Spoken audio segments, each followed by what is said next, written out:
Ok, señores, vamos a dar inicio. Shalom a todos. Esta clase, la razón que quiero hacer, estamos en el capítulo 4 de Apocalipsis, pero a veces los veo perdidos en algunas cosas. Y aunque me están entendiendo, sí que me están entendiendo, porque no son gente que no me entienden, pero a veces los conceptos cabalísticos son tan simples que son difíciles de ponerlos en las historias. Entonces, complicamos el texto. Por eso el libro de Apocalipsis se hace muy complicado para mucha gente, porque está pensando otras cosas. ¿Cuál es el problema más grande del hombre? Es que voy a regresar aquí ahorita un poco a Kabbalah 101, ¿okay? Voy a regresar a lo básico de Kabbalah. No puedo bajarme más, pues. Voy a tratar la manera de bajarme nomás y que podamos comprender los conceptos más importantes de Kabbalah y su historia y todo un poquito, para que llevemos la idea cómo ponerlo en el texto y dónde cabe en nuestra vida. Tenemos que entender que nosotros somos una secta. Suena raro, yo sé que no suena bonito hoy en día decir secta, pero entre nosotros podemos decirlo. Somos un sector de una gran cantidad de conocimiento. Nosotros no tenemos todo el conocimiento. Dejémonos de cuentos en esa idea. No lo conocemos todo, sino que tomamos una área de la Torá y nos hacemos expertos en ella, o estamos buscando ser expertos en ella, no haciendo de menos a ninguna otra área de la Torá. Pero al final, un psiquiatra es un psiquiatra y un mecánico es un mecánico, y en su momento debido los dos son necesarios. Eso no es de menos o más, simplemente es la línea en que estamos buscando. Quizás a través de esta clase se puede dar cuenta que esta es la línea de usted, porque hay otras líneas dentro del mismo verdad. Cuando usted escuche que alguien tiene toda la verdad, por favor corra, así, pero rápido. Ese es o Hitler o un poquito peor, porque la gente que cree que tiene toda la verdad es brutal, va a creer que no hay salida, pues. Entonces, en este caso, por eso es que es bueno decir que somos un sector, ¿verdad? En el judaísmo, en el primer siglo, hubieron de 25 a 40 sectas. Todas iban al mismo templo, todas adoraban el mismo Elohim, todos tenían los mismos mandamientos, pero cuando venía a la interpretación de ellos, ya había aquí una combinación, había unas diferencias entre ellos. Entre esas sectas están los nazarenos. Nosotros somos una secta dentro del cuerpo del judaísmo del primer siglo. Lo que sucedió es que después de una guerra de las galaxias en el primer siglo y la destrucción del templo, solo quedaron dos: los nazarenos y los fariseos. Lógicamente las demás sectas ya no existen, pero los nazarenos adoptaron, por ejemplo, áreas de otras sectas. Nosotros como nazarenos, nuestra forma de ver las cosas es más esenio. Creemos en ángeles y guerra espiritual. Creemos en la sanidad divina. Somos mucho más místicos. Somos racionales, pero no tanto. Podemos serlo, pero no es nuestra línea. Nuestra línea es, todo se mueve a través de energías, de luces. Hoy en día le llamamos luces, energías, pero le llamamos demonios y ángeles, si quiere llamarle así, pues, podríamos. Los nazarenos no son esenios, pero sí tienen mucho de los esenios. Los nazarenos no son fariseos, pero nuestra enseñanza práctica de cómo ver el texto y cómo definir la doctrina, por llamarle así, es farisaica. Lo hacemos a través de historias, de parábolas, vemos textos, usamos las mismas reglas de Hillel que él tomó y las hizo. Así interpretamos dos versos con otro verso. No puede haber un verso sin contexto, puede ser un gran pretexto. Estas ideas son totalmente farisaicas. Pero no tenemos mucho de fariseo cuando viene al rigor de la forma en que ellos ven la Torá. ¿Estamos claros en eso? So, imagínense, en el mundo, ¿verdad? Se hicieron dos líneas. So, quiero que lo veamos de esa manera. Dos líneas bastante gruesas. Una son los nazarenos, los seguidores de Yeshua, con una combinación de senio, de celotes, de sicarios, de otras áreas. Los nazarenos son como la idea de los Estados Unidos. Vengan todos acá y hagámonos uno. Por lo menos la idea antigua de Estados Unidos, ¿no? Vengan todos. Los nazarenos eran, se puede mover, usted puede ser nuestro. No, los requisitos eran pero muy bajos comparado a las otras sectas. Y eso los hizo muy fructíferos, porque dio apertura a muchos. Pero cuando la guerra comenzó, y Tito entró y destruyó en el 70, y después la revuelta del 134, se dividió totalmente el mundo del judaísmo en el siglo. Nazarenos versus fariseos. Fariseos se fueron a Yanev, porque no había Jerusalén, no podían entrar ningún judío a Jerusalén en el 34, después ya no pudieron entrar, era prohibido para ellos entrar. Quien se quedó ahí fueron puros gentiles, entre ellos gentiles nazarenos, con muy poco conocimiento de lo que eran las raíces, y sin nadie que les enseñara, porque Pedro decidió regresarse a Irak. Todos los discípulos se regresaron al este, tan al este que algunos de ellos se fueron hasta la India. ¿Era como un Capernaum? ¿Cómo así, mi amor? ¿Cómo así? Digo, porque, bueno, en Capernaum estaban los que habían sido judíos, pero estaban como relegados de aquel lado, ¿no? Quiere decir que históricamente, y yo quiero que entendamos eso, porque es bueno saber nuestra raíz, de dónde venimos y por qué estamos donde estamos todos, y por qué hablamos como hablamos, porque a veces es un poco confuso. Ya cuando alguien nos quiere, aquí entre todos nos vemos bien, pero ya cuando alguien nos pregunta inteligentemente, nos pone a pensar, bueno, de veras, ¿cómo llegué yo aquí? La idea es que después del 70 y el 134, los nazarenos tenían una idea, porque el amo Yeshua les dijo, cuando vean estas cosas y vean que Jerusalén está rodeado, corran a las montañas. En otras palabras, no se queden en Jerusalén. Los fariseos, al contrario, los fariseos dijeron, no, tenemos que pelear por Jerusalén. Es la gran división. Entonces, uno estaba peleando por la tierra y los nazarenos estaban peleando por la gente. En vez de ser acribillados todos, mejor salgámonos de acá. Los fariseos lo vieron como estaban siendo cobardes, traidores. Estuvieron en pela por un tiempo, porque ahí donde estuvo Kefas. Kefas es el líder, pues. Pedro es el líder. Jacobo ya lo mataron, en ese tiempo ya Jacobo ya estaba muerto. Eventualmente regresa a Irak porque de ahí vienen. Quiero que entenderle que el judío del primer siglo inmigró de Babilonia, porque estuvieron 70 años cautivos ahí. Ellos son pochos de pochos. Es de que 70 años es mucho tiempo, son casi 2 generaciones para ese tiempo. La gente vivía muy poco tiempo, ya mínimo habían ya abuelos, pues ya habían nietos y bisnietos, por decir así, que regresaron. Ya no hablaban ni hebreo, el hebreo se había acabado. Entonces, esa es la gente que regresó y luchó mucho para recobrar la tierra que conocemos como los Hasmonias, hemos hablado de esto, los Macabeos, ese mundo donde ellos regresan y establecen de nuevo, pero son celosos ellos, no son muy conocedores de la Torá como lo fueron en el tiempo de David y ellos. Pero entonces, eso era por la oral, ¿verdad? Era la Torá oral. En ese tiempo era la que se estaba moviendo, no tanto lo bien. Si usted dice que estaba perdiendo el hebreo, entonces la Torá oral estaba en arameo, era como ellos la estaban compartiendo.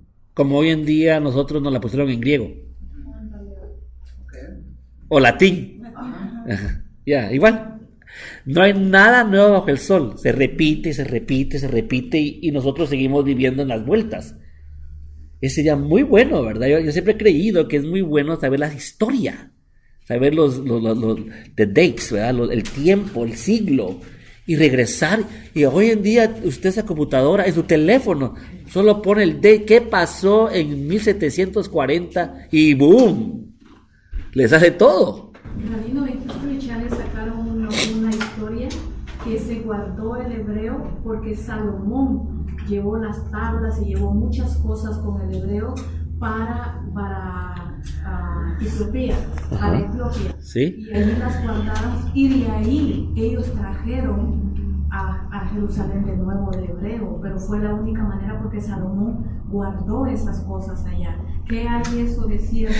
Es posible, es posible, la lengua se murió, pero es como hoy en día, ¿verdad? El latín en sí está muerto para nosotros, pero si hay gente que lo habla, hay gente que lo estudia, hay gente que todavía lo practica, ¿verdad? Pero cuando digo que se murió la lengua es que la gente ya no hablaba, es como usted, bueno, yo digamos, mi español es pésimo, pésimo, si voy a Guatemala, voy a México, me dice, de veras usted, mejor no hablo español, ¿verdad? Yo creo que hablo español, pero yo hablo un relajo de un montón de cosas y me invento palabras y estoy feliz porque, y usted está peor porque me entiende, que no sé cómo me entiende, ahí vamos todos, porque es otro lenguaje que hemos creado juntos acá, ¿verdad? Como un día mi hija me dice, no, mi papá, es que en el baño está dropeando el agua, dropeando. Pero yo lo entendí. O cuando decimos aquí, en el parqueo, en el parqueadero, ahí parquéese. No se dice parquearse. Estacionamiento, ¿verdad? Pero esa idea, yo creo que fue cambiando. Pero lo que quiero decir es que en el primer siglo, lógicamente, ellos regresaron donde eran. La mayoría de la comunidad nazarena se regresó a Irak. El único rebelde del asunto es Pablo. Pablo, por alguna razón, como era ciudadano romano, no tenía problema viajar, era ciudadano, muchachos. Entonces pasaba de todos lados. Podía ir a Jerusalén, porque era ciudadano romano.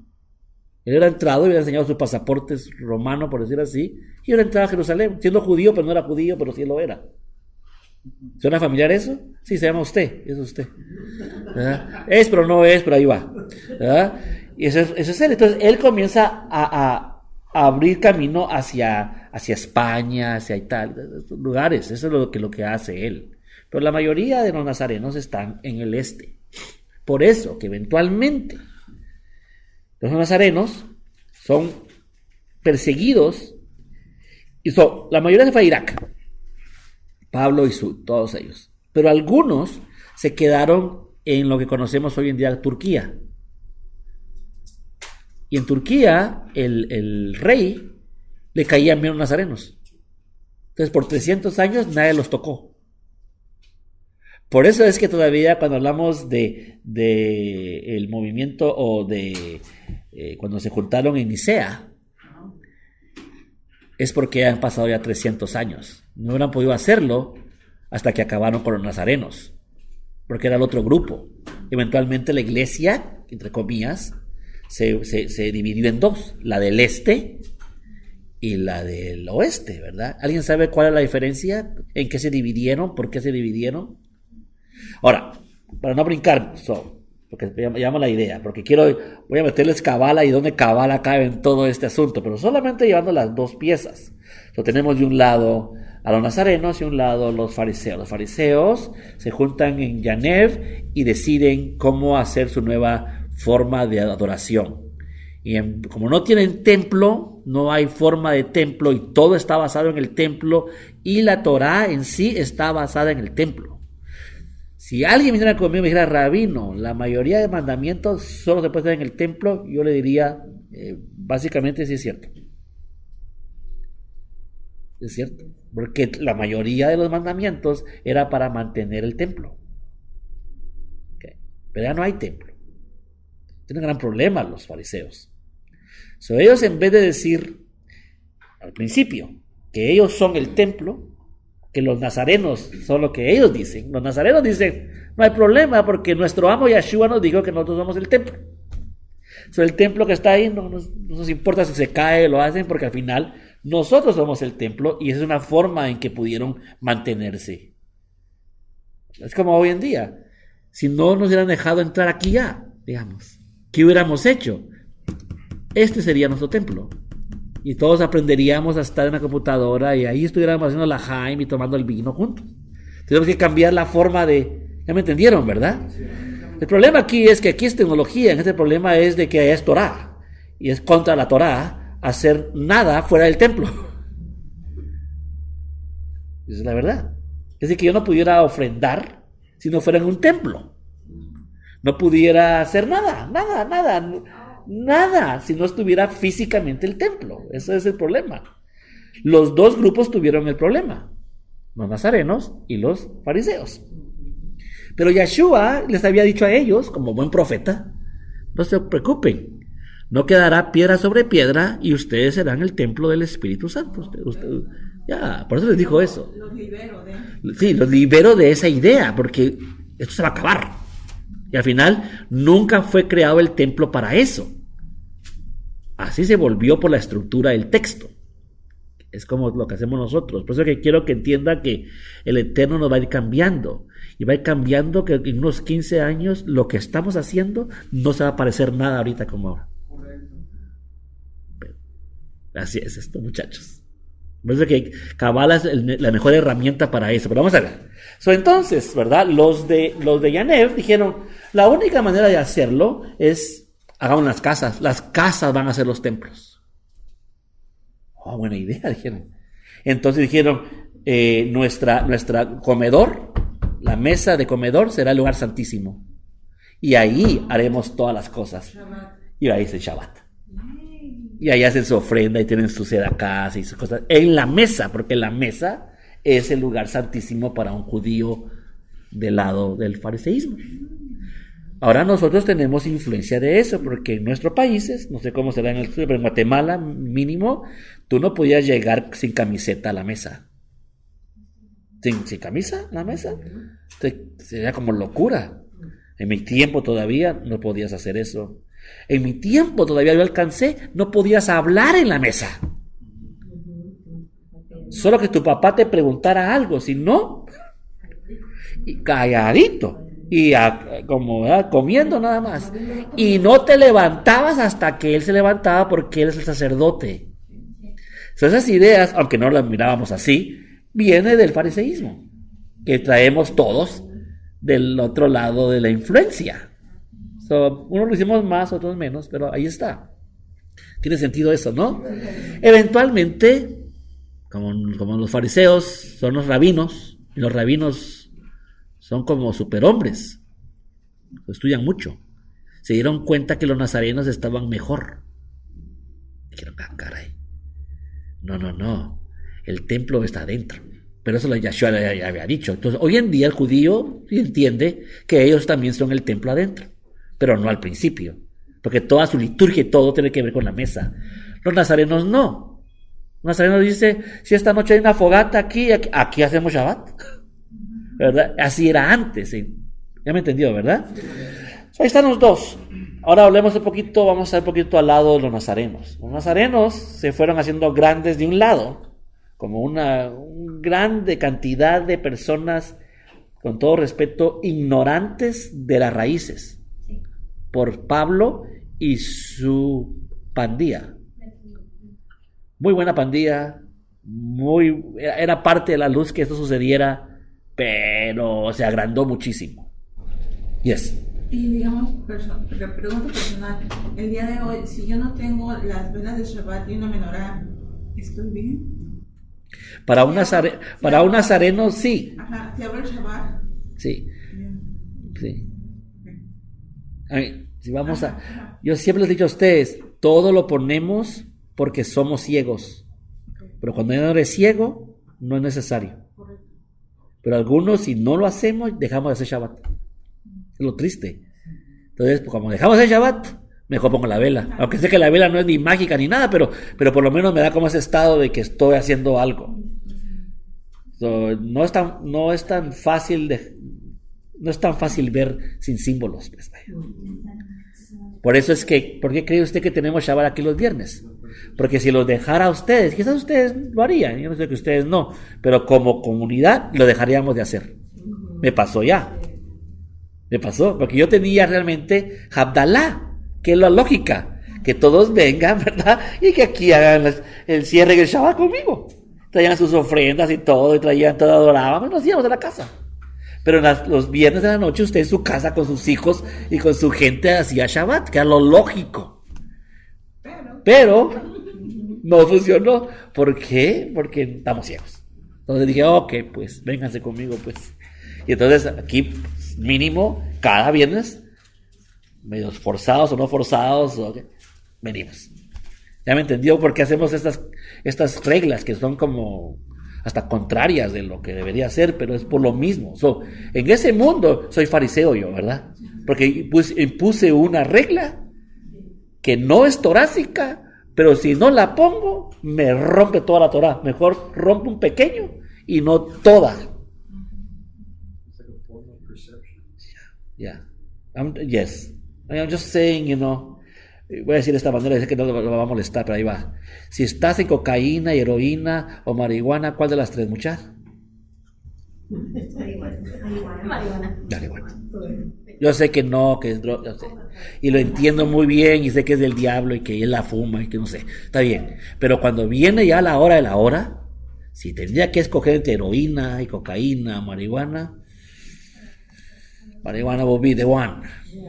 No es lo correcto en sí, por decirlo así, pero si tengo que buscarle. Y por eso, cuando yo comencé la comunidad, y creo que se dé cuenta de las ideas nuestras, porque estamos usando pensamientos farisaicos. Por ejemplo, en la comunidad, cuando comenzamos las ofrendas, yo les dije tiene que ser 18, y nadie quiso. Es que ustedes ya llegaron cuando la gente estaba domada. La gente estaba como más tranquila. Entonces, como solo es uno contra todos, ahora todos dan 18. Y el que no da 18, todo el mundo dice, ¿estás loco? ¿Por qué no está dando 18? Porque son todos contra él. Antes era uno que daba 18 y los demás no daban nada. Entonces dije, ¿saben qué, muchachos? Dije, está bien, pues. Porque yo lo miraba, pues. Que den 13, no sé, algunos se acuerdan. Den 13. Con 13 está bien. Y todos dijeron, 13 está bueno, Rabí. ¿Pero qué les estaba diciendo? Rebeldes. Porque el 13 es rebeldía. Pero es la única manera que comenzaron a dar. Ahora ya no hay problema. Hoy, este grupo que tengo hoy en día, no tengo problema alguno. Nada de eso. Pero otra vez, usé una regla que no es regla para ayudar a llegar a la regla. ¿13 no es Ajabá? Sí, es Ajabá, es unidad y es rebeldía. No es con Ajabá.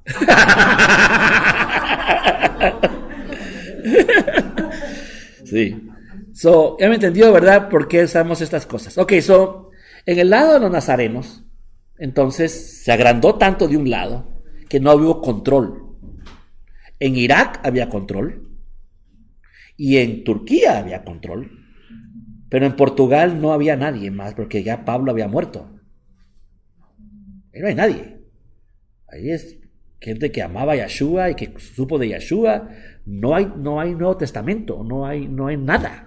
Es simplemente alguien contó y se fue formando y comenzaron a crecer porque solo con el nombre de Yeshua ya con eso tenían para vencer, pero se fueron desfigurando y entonces había que hacer algo, había que normalizar el asunto, lo que llamamos hacerlo ortodoxo.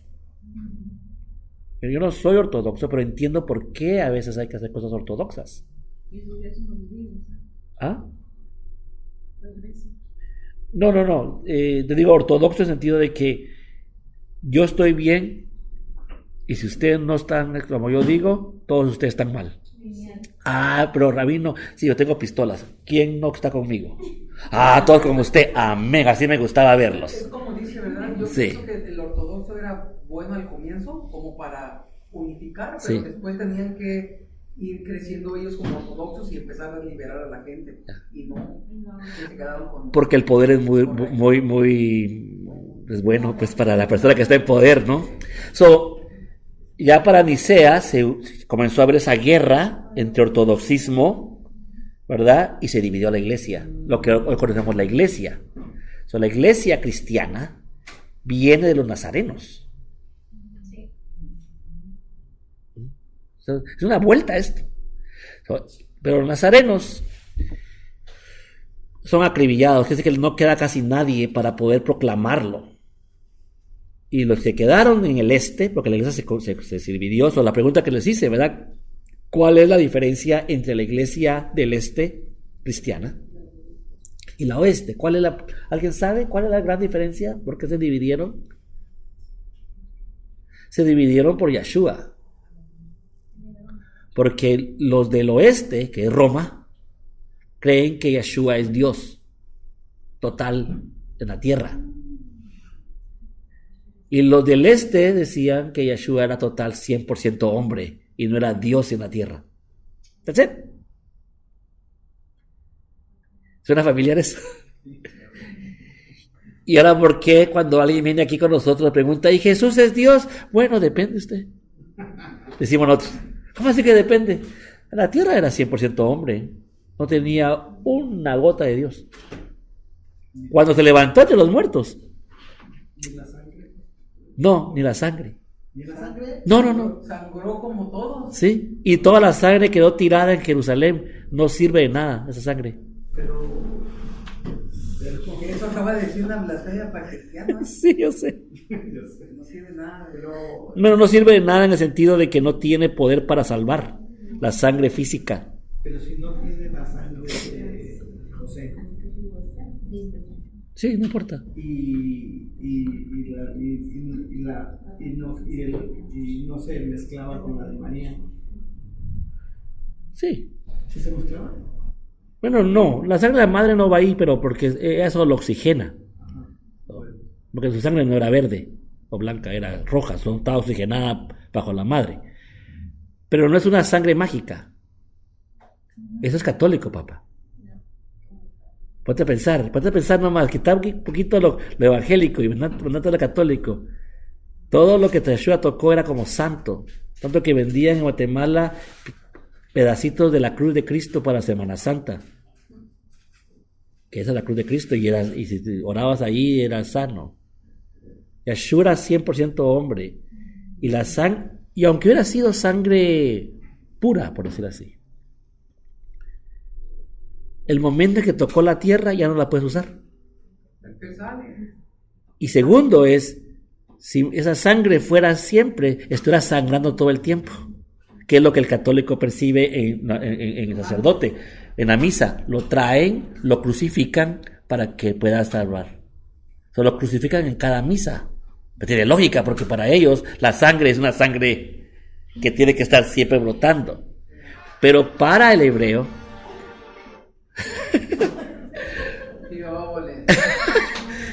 de Sinaloa, ¿y qué?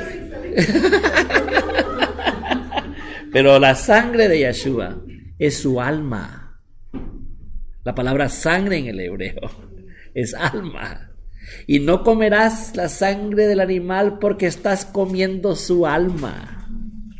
Eso es lo que Yeshua sí tenía puro, que tú y yo no tenemos. Es que en él no estaba el trastoque de Adán. Eso es lo que, ¿por qué la virginidad? Lo que pasa es que el problema es que siempre nos han... No, yo te estoy explicando nomás por qué nosotros hablamos de esa manera. En otras palabras, nosotros creemos que su alma se regó en todos nosotros y se volvió el antídoto para sanar nuestras almas. Yo doy mi vida por ustedes. Entonces, cuando dice por su sangre somos salvos, es por su alma, por su vida, por sus méritos, por su acción. Que voy a llegar a Kabbalah porque esos son términos cabalísticos. Van a ver que eso es Kabbalah, pero ahorita nomás estamos viendo esta parte. Ninguna pregunta hasta ahí. ¿Estamos bien ahí? Sí. ¿Qué pasó en el Big Bang? ¿Qué pasó en el Big Bang? Si se esparcieron todas las esencias. Ahí estaba Yeshua. Sí. Mi cuerpo es partido por vosotros. Lo que no se partió fue la cabeza. Si quieres ponerle humanoide, porque no es ni así, pero para que entendamos, el cuerpo de aquí para abajo se partió. Lo que quedó intacto fue la cabeza. Por eso es que el árbol de las vidas siempre hablamos que los 3 de arriba están bien. Son los 7 de abajo que andan siempre en luchas, ¿o no? Y esa cabeza es lo que sucedió de Elías. Sí. Ya. Por eso Yeshua es la cabeza de la iglesia. Y por eso que así dice Pablo en esos términos cristianos, es la cabeza de la iglesia. Si él es la iglesia, si él no es la iglesia, pero es la cabeza, el cuerpo necesitaba ayuda, no la cabeza, en este caso. Pero otra vez, estoy usando términos que no son correctos. Son correctos para el texto, pero no correctos para mi mente, porque entonces ya tengo yo que Yeshua solo es una cabeza flotando en el aire. No es así, sino que la esencia del ser nunca... El Big Bang es más cabalística, ¿no? Pero es torácico. ¿Por qué hubo Big Bang? Usted nos ha enseñado a nosotros porque la vasija quería compartir. Entonces, ¿por qué hay Big Bang? Para poder existir. Porque era prohibido. Era prohibido dar. ¿Por qué era prohibido dar? Porque no sabíamos cómo dar, todo venía del Padre. Así está. Bueno, todo venía Pero el del deseo era dar. Ajá, solo habíamos recibido, ¿no? No le puedes dar al ser. Es la pregunta principal de Kabbalah. Nuestro gran problema es el ser. La guerra que tenemos es con el ser. Porque no entendemos exactamente qué está sucediendo con el ser y yo. Y entonces nos hacemos de cuadritos la vida y le echamos la culpa a mí, al diablo, a todo el mundo. Pero si vamos a echar la culpa, que no de echar culpa, pero si tenemos que enfocarnos en alguien, yo diría que es con el ser que me tiene aquí. Pero esa idea me pone un poco mal. Pero Jonás es mi héroe. Jonás sí sabe, ¿verdad que sí sabe? Él no tiene miedo. Jonás nunca le tuvo miedo al ser. No quiero ir, y ahí el ser atrás de él.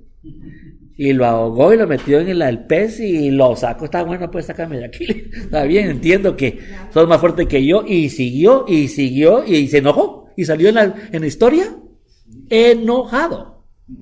Rara la historia, pero es mi historia mía y tuya. Eso que Kabbalah es muy diferente. Por eso es que cuando hablo de Apocalipsis y no tengo esos conceptos, va a parecer otra vez como que estoy hablando de castigos y de cosas y de un ser que está enojado y que está purgando al mundo. Y ese es un gran problema para seguir con la clase. Eso quería parar un ratito, solo para afinar un poquito más en las ideas, para que cuando sigamos adelante tengamos. ¿Estamos? Porque yo tenía entendido Ajá. que Jesús era más hermoso que Dios. Y escuché de usted que Dios es más... Bueno, es que así dice Yeshua, pues. Yeshua dice, yo no los quiero perdonar, dijo. Está en Juan. Me impresionó. Ay, yo no quiero perdonarlos, mi padre. Él sí les quiere perdonar, él es el amoroso. Entre Yahweh y Elohim, ¿no? Es la lucha entre la Vav. Entonces, si nosotros no le podemos dar nada al ser, ¿verdad? No hay nada que nosotros le podamos dar. No. Lo que estamos haciendo, que estamos dando aquí. Que entonces, por ejemplo, cuando nosotros damos nuestras diezmos y nuestras ofrendas, ¿verdad? Que nosotros estamos pensando que le estamos dando al ser, pero realmente lo que estamos dando es para que la enseñanza sea compartida. No tiene nada que ver con él. Bueno, vamos a verlo. Sí, tienes razón. Y esos pensamientos quiero que vengan cuando hablemos de Kabbalah, ¿ok? Cuando hablemos de Kabbalah ahorita sí quiero que lo pensemos, porque si no lo pensamos no vamos a entender nunca, muchachos. Lo que hablé el miércoles pasado. Sí. Pero esa es una parte. Yo les voy a enseñar que hay cosas en Kabbalah que son mentiras, pero que tienen una verdad. Ninguna mentira es mentira. Tiene un poco de verdad, si no sería mentira, muchachos. Exacto, sí. Sería otra cosa, sería fantasía. Y la fantasía aquí nadie va a estar peleando por Mickey Mouse. Nadie dice, no, Rabino, yo soñé que Mickey Mouse era mi amigo. Fíjese, estaré bien yo. No, Mickey Mouse es totalmente incierto. Aunque hay algo cierto que hay un ratón. De un ratón cierto salió Mickey Mouse. O también hay una forma de verdad. ¿Quieres decir algo, hijo? Sí. Sí, dime. La sangre de Cristo tiene poder. Tiene poder. Y lo tiene poder porque es el alma. Porque la vida mía es el mejor antídoto para vencer la oscuridad. Mi vida mía, que no es mía, que me la dieron, es mi mejor herramienta para vencer al mundo. Y andamos buscando poderes. Estamos buscando que quiero más poder. No, el poder es tu vida. Si la vivís, vas a romper con todo. Pero andamos buscando añadirle a la vida, y la vida no se le puede añadir, porque la vida es Él. Le digo, yo soy la vida. Entonces, ¿estoy diciendo que hay que añadirle a Yeshua algo? No. Cuando digo Yeshua, estoy hablando el que resucitó, ¿verdad? El ser. No. Porque Él es la vida, Él es la verdad. ¿A la verdad se le puede añadir? Ya no sería verdad. Pero andamos buscando añadirle poderes, mejorar. Quiero mejorar mi vida. Yo sé que son términos que todos hablamos, yo lo digo también, pero es incorrecto en la mente, porque no puedo mejorar lo que es completo. No lo estoy viendo quizás. Pero ese deseo siempre está en nosotros. Sí. Eso no va a parar. Y por eso es que tenemos que hablar de Kabbalah. Pero quiero que veamos por qué hay una historia. Y todos estos hombres, ¿verdad? Los fariseos y los eventualmente cristianos, que son los nazarenos, comenzaron a buscar cómo llevar a cabo esto. Los nazarenos se convirtieron en cristianos, que fue la mejor forma de mantener la multitud en una forma más segura.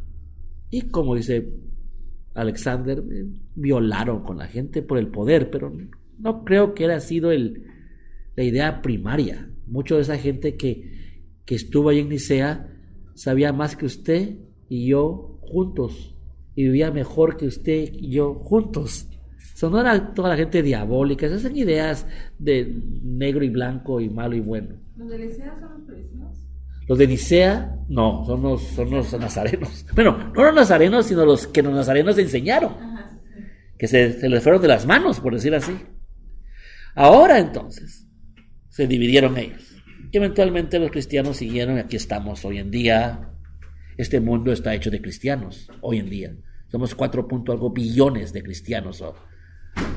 David, entonces cuando dice el Zohar, que dice que el deseo que tenemos de aprender es simplemente el deseo de seguir la luz.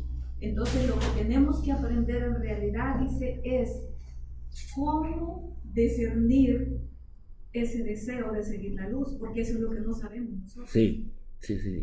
El Zohar no va a ser ni fariseo ni nazareno.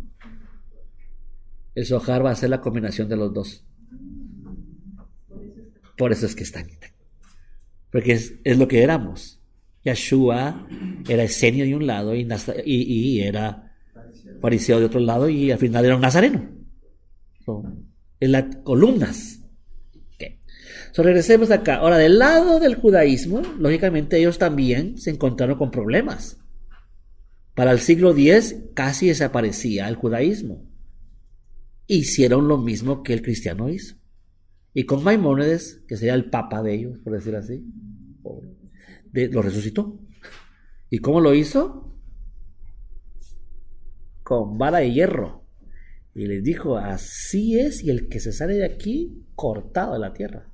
Y como todos nos encanta que nos traten mal, así seguimos a todo el mundo. No, de veras. Si no te trato mal, no me seguís. Si te trato bien, te desapareces. Pero si estás encima así, bien. Y entonces floreció del lado de ellos. Y hoy en día tenemos que los fariseos se volvieron los rabinos, y los rabinos se hicieron más grande que la Biblia, que la Torah.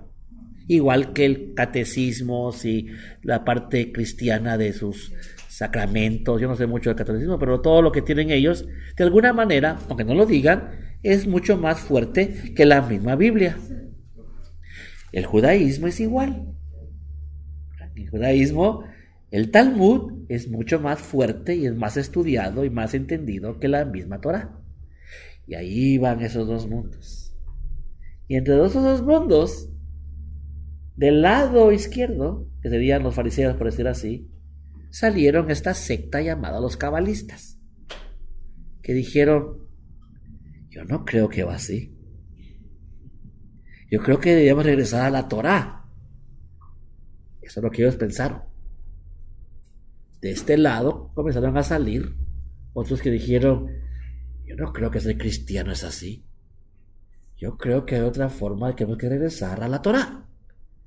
Y estos dos grupos fueron saliendo. Y hoy en día han comenzado como a unirse. Muchos cabalistas se han convertido en nazareno, por decir, en creer en Yeshua, pues. Y muchos creyentes de Yeshua, como yo, me he dado más hacia el lado. Y ahí va la historia. Y ahí tenemos esto, que quienes somos nosotros hoy en día. Ya me entendí un poquito. Dije una clase de 5 semanas en un ratito, ¿verdad? Ahí estamos en el asunto, ¿verdad? Ok. Entonces, Rabino, ¿qué quiere decir todo esto? La pregunta que nos vamos a hacer es, ¿qué es Kabbalah? En sí, esa es la pregunta que quiero aclarar y que estemos 100% en esto. Y nos va a ayudar un montón. Porque lo que hicimos el día de la Pesa, hicimos cosas cabalísticas y todos dijeron, qué bonito, ¿verdad? Que combinar los vinos y hacer otras cosas que hicimos ahí. Pero tiene una razón, ¿por qué usamos nosotros Kabbalah? Como mucho cabalista hoy en día entiende que el Mashiach es Yeshua y usa el Nuevo Testamento como parte de sus textos. Nosotros usamos nuestros textos como el Zohar y otros libros. Si en esta comunidad no tenemos problema porque estamos como una vacuum. Si aquí a usted le digo, muchachos, hoy vamos a ver el Zohar, ninguno que me dice, Rabino, eso no está en la Biblia. Ninguno de ustedes me diría eso, pero si alguien viene aquí, ¿y qué fregados es el Zohar? ¿Y por qué va a estar estudiando o no? Porque están en otro lado, ¿sí? Entonces tenemos que regresar a esta parte. Entonces, vamos a ver lo siguiente. Vamos a ver y a saborear, es lo que quisiera yo que entendiéramos, la Kabbalah en 3 diferentes ángulos. Lo número 1 que quiero que aprendamos acá. Y dije, más que todo, probar, taste. Quiero que lo experimentemos. Segundo, buscarle la meta de Kabbalah, la meta más importante de ella. Porque si le pregunto a usted, dígame, y yo sé que lo que me va a decir es correcto, pero quizás no es el propósito total de la Kabbalah. Si usted digo, ¿por qué estudias Kabbalah? ¿Qué haría usted? Para recibir la luz. Muy bueno. ¿Qué más? Adquirir conocimiento esotérico. Adquirir conocimiento exclusivo, le llamaríamos hoy en día. Esotérico. Balance, ya. Para conocerme a mí mismo. Conocerme a mí mismo. Para activar la sefirosemia. Tú te fuiste totalmente. Perfecto, sí. Ok. Si yo soy por primera vez aquí, digo, están más locos que la fregada estos. Para amarrarme una morra. Sí, ok. Para mejorar mi economía, para mejorar mi amor. No sé. Porque así se enseña. Si usted hace Kabbalah, le puede llegar un muchachón bonito ahí a su vida. ¿Verdad? ¿Será eso cierto? Sí. Ok. Vamos a ver si es cierto o no. Pero, okay.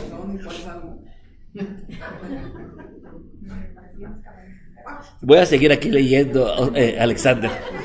Placer más deseo, voluntad. Y vamos a ver cómo se relaciona al judaísmo. Porque sea lo que sea, nosotros, aunque no practicamos un judaísmo ortodoxo, sí practicamos un judaísmo. ¿Okay? Porque no es cristiano que estamos practicando aquí. Pero no es el judaísmo de los fariseos. Y por eso es que es tan extraño lo que hablamos. Pero sí es una práctica de un judaísmo antiguo. ¿Okay? Vamos a ver también, examinar las cosas que son como the misconceptions. ¿Cómo se llama misconceptions? Malentendidos. Muy bien. Muy malos entendidos que existen sobre Kabbalah hoy en día y en la cultura de hoy en día. y vamos a ver la historia de sus héroes. La historia de sus héroes de Kabbalah. Así como nosotros los nazarenos tenemos nuestra historia de Kefas y de Jacobo y de Mateo, son nuestros héroes. Y para los judíos está Maimónides y Rashi, y todos ellos son sus héroes. Kabbalah tiene sus héroes. Esa definición que una vez nos dio hace escuchar de esta sabiduría no es ni más ni menos que una secuencia de raíces que se descuelgan a manera de causa. ¿De quién es? Esa es de Ashlag. Ashlag, al principio del siglo XX. Ashlag fue el que escribió el Zohar en hebreo. Estaba en arameo ya, lógicamente, y él lo tradujo al hebreo. Cuando todavía el hebreo era muerto. Era una lengua muerta todavía. Ok. Y vamos a ver entonces algunos de sus textos y la historia para entender cómo trabajan ellos, ¿ok? Sí, la verdad. Ok. So, primero voy a dar estos conceptos y tenemos el break, ¿de acuerdo? Pero quiero que estos conceptos que le voy a dar acá los veamos bien, así despacio. So, antes de entrar en todo esto y qué es Kabbalah en sí, ¿verdad? Y sus tradiciones. ¿Qué diferencia hay entre la enseñanza de Kabbalah a otras tradiciones místicas religiosas? Porque a veces las confundimos. Porque a veces la tradición mística de los hindús, por ejemplo, o de Buda en otras áreas. ¿Cuál es la esencia o la diferencia? Y donde tenemos que ir al punto es, voy a decirlo en español para que no nos confundamos, ¿ok? ¿Quién o qué es Dios? Ese es el punto principal de Kabbalah. Si podemos estar claros en esa pregunta, ¿qué es Dios o quién es Dios? Esa viene en el catecismo, yo me la sé. Okay. Sí, Estoy seguro que sí, porque es una pregunta muy importante. Ok. Voy a usar el judaísmo como mi base, ¿ok? Pero el judaísmo es totalmente igual que el cristianismo. Podría decir, voy a usar el cristianismo. Pero como estamos en una clase de Kabbalah, voy a usar el cristianismo, voy a usar el judaísmo. En el judaísmo tradicional, ¿quién es Dios? Es un ser sobrenatural, es un ser supremo, ¿verdad? Creador del universo, el dador de la ley, de las reglas, a la gente de la luz, en este caso, a los judíos, si estoy usando el judaísmo.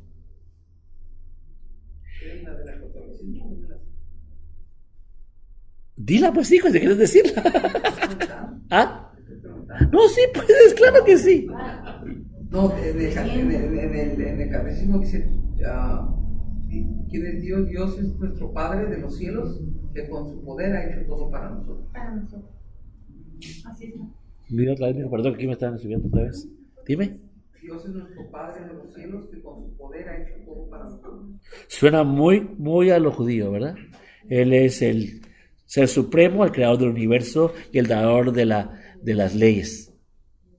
Muy parecido. Ahora veamos en cómo diferencia con Kabbalah.